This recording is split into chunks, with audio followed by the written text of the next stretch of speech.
اگر ججز کو اتنی زیادہ پروٹیکشن دی جاتی ہے تو اس کی ریسیپروکیشن میں یہ ججز کو بھی یہ سوچنا چاہیے کہ اگر ان کو اتنی زیادہ پروٹیکشن دی گئی ہے تو وہ بھی جو ہے وہ کسی کے خلاف پٹیشن دائر ان کو نہیں کرنی چاہیے۔ اگر یہ سلسلہ چل نکلا کہ جج بھی اگر پٹیشن دائر کرنا شروع کر دیں گے تو پھر کل کو یہ بھی پھر ان کو عوام کو بھی یہ حق دینا چاہیے کہ ایک جج اگر کسی نے غلط فیصلہ دیا ہے تو اس کا جو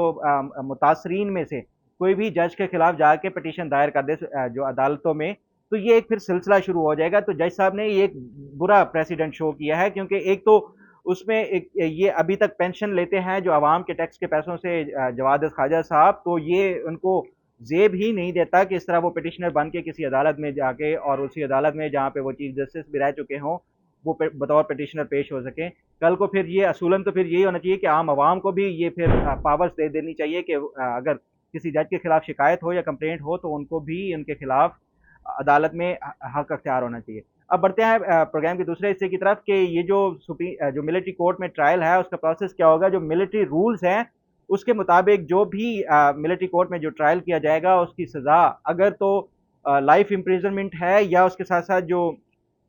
ڈیتھ پینلٹی کے کوئی سزا دی جاتی ہے تو اس سے پہلے باقاعدہ چیف آف آرمی اسٹاف سے اس کی اپروول دی جائے گی۔ جب چیف آف آرمی اسٹاف جو اپروول دیں گے اس کے بعد ہی وہ جو سزا ہے وہ لاگو کی جائے گی جو ملٹری ٹریبیونلز ہیں ان کی طرف سے۔ اب یہ تو ہو گیا کہ اگر سزا ہو جاتی ہے یا ملٹری کورٹ میں ٹرائل ہو جاتا ہے تو اس کے بعد جو جتنے بھی متاثرین ہوں گے ملٹری کورٹ کے وہ تمام جو اپنے آپشنز ہیں جو سویلین کورٹس میں وہ بھی ایگزاسٹ کریں گے، یعنی ہائی کورٹس اور اس کے ساتھ ساتھ جو سپریم کورٹ آف پاکستان ہے اس میں بھی ایگزاسٹ کریں گے جو اپیل کے رائٹ ہیں، اور اس کے بعد جو ہے وہ پھر مرسی کی جو اپیل ہے وہ صدر پاکستان کے پاس ہوتی ہے، کیونکہ آئین کے آرٹیکل 243 کے تحت جو کمانڈر ان چیف ہے جو آرمڈ فورسز کا وہ صدر پاکستان ہوتا ہے، اور اس کے ساتھ ساتھ جو فیڈرل گورنمنٹ ہے یہ دو ان کے پاس اتھارٹیز یا پاورز ہیں، ان کی یہ جو سزائیں دی جاتی ہیں ملٹری کورٹس کی ان کے وہ معافی دے سکتے ہیں۔ تو صدر عارف الوی جو ہے پی ٹی آئی کے اپنے ہی صدر ہیں، اپنی جماعت کے صدر ہیں، تو وہ اگر کوئی مرسی کی اپیل کرتے ہیں سزا کے بعد تو صدر عارف الوی صاحب امید ہے کہ وہ اپنے جو ورکرز ہوں گے ان کو معاف بھی کر سکتے ہیں۔ اب بڑھتے ہیں پروگرام کے تیسرے حصے کی طرف کہ یہ جو ملٹری اور جو موجودہ حکومت ہے اور اس کے ساتھ ساتھ جو جوڈیشری ہے اس میں جو تنازع ہے ملٹری کورٹ کے حوالے سے اور یہ جو ٹینشن ہے یہ دن بدن شدت اختیار کرتی جا رہی ہے۔ اس سے پہلے جو الیکشنز کے حوالے سے بھی آپ نے دیکھا کہ حکومت اور جو جوڈیشری کے درمیان ٹینشن ہے وہ اسی طرح ہی شدت اختیار کر گئی، حالانکہ سپریم کورٹ نے جو فیصلہ دیا اس کے اوپر امپلیمنٹیشن نہیں ہوئی، اس کے باوجود بھی سپریم کورٹ جو ہے وہ جو حکومت ہے ان کے خلاف کوئی کارروائی نہیں کر سکی، اس کی وجہ پارلیمنٹ کا سامنے آنا تھا۔ بہرحال یہ جو موجودہ ٹینشن ہے یہ اسی طرح کا ہی 1997 میں بھی جوڈیشری اور اس کے حکومت کے درمیان تنازع کھڑا ہو گیا تھا، جب 97 میں پاکستان میں ایک دفعہ جو فرقہ واریت کی جو وہ ہے اور جو سیکٹیرین وائلنس ہے وہ اپنے عروج کو پہنچ گیا تھا، تو حکومت یہ چاہ رہی تھی کہ جو جتنے بھی اس میں ملوث ہیں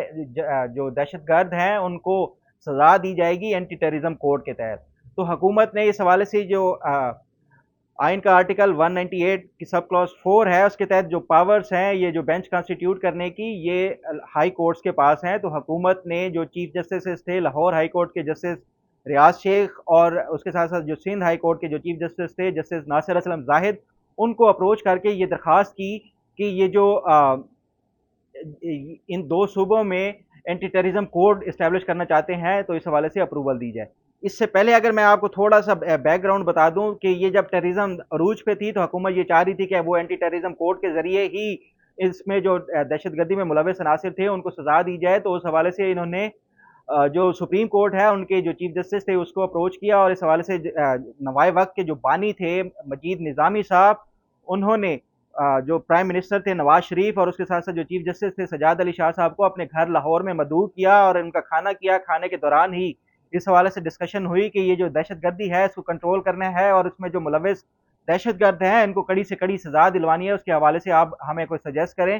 تو چیف جسٹس نے ازرائے جو مذاق ہے اس میں انہوں نے کہہ دیا کہ ملٹری کوڈ یا یہ جو اینٹی ٹیررزم کوڈ ہے وہ بنا دیے جائیں۔ اب یہ حکومت نے جو ہے وہ اس کو جو ہے وہ بالکل سنجیدگی سے لیا اور جو اینٹی ٹیررزم کوڈ کے حوالے سے انہوں نے ہائی کورٹس کو اپروچ کیا اور ہائی کورٹ سے یہ کہا کہ یہ جو پنجاب میں اور سندھ میں جو اینٹی ٹیررزم کورٹس ہیں ان کو اسٹیبلش کیا جائے، انہوں نے اپروول دے دی۔ چیف جسٹس جو سجاد علی شاہ صاحب تھے وہ ناراض ہو گئے کہ آپ حکومت سے نہیں بلکہ جو ہائی کورٹس کے ججز تھے ان سے ناراض ہو گئے کہ آپ نے میری اجازت کے بغیر آپ کی جرت کیسے ہوئی کہ یہ دے دیا، آپ نے مجھ سے ڈسکس کیوں نہیں کیا؟ تو انہوں نے سزا دینے کے طور پہ، کیونکہ جو ہائی کورٹ کے جو چیف جسٹس ہوتے ہیں وہ بے پناہ ان کے پاس اختیارات ہوتی ہیں، پاورز ہوتی ہیں، تو چیف جسٹس سجاد علی شاہ صاحب نے ان کو سزا کے طور پہ ایلیویٹ کر دیا ہائی کورٹ سے سپریم کورٹ کی طرف، اور اس حوالے سے سمری جو ہے وہ حکومت کو بھیج دی کہ اس کی 2 ججز کو تعینات کیا جائے سپریم کورٹ میں۔ تو حکومت نے جو ہے وہ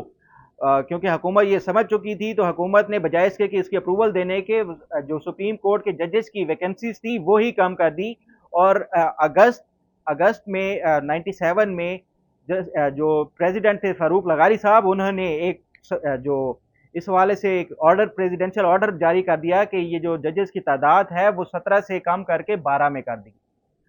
اب اس پہ جو ہے وہ چیف جسٹس سجاد علی شاہ صاحب سیخ پا ہو گئے، انہوں نے کیا کیا کہ سپتمبر میں ہی جو پریزیڈنشل آرڈر تھا اس کو نل اینڈ وائڈ قرار دے دیا، اور یہ جو ججز کی تعداد کم کرنے کے حوالے سے تو پھر حکومت کے پاس مزید آگے جو ہے اس کو ریٹیلیٹ کرنے کے لیے انہوں نے یہ کیا کہ ایک جو ہے وہ لیجسلیشن کر لی، اور جو composition of supreme court act بنا لیا 1997 کا، جس میں پھر ججز کی جو تعداد تھی وہ 17 کر دی ہمیشہ کے لیے۔ اس سے پہلے یہ تھا کہ پریزیڈنشل آرڈر کے ذریعے ہی ججز کی جو تعداد تھی وہ مقرر کی جاتی تھی، کہ یہ صدر کی ثوابدید کے اوپر ہوتا تھا کہ وہ کتنے ججز رکھنا چاہ رہے ہیں۔ 97 تک جو ہے وہ پریزیڈنشل آرڈر کے ذریعے ہوا، اس کے بعد باقاعدہ یہ جو لیجسلیشن کر کے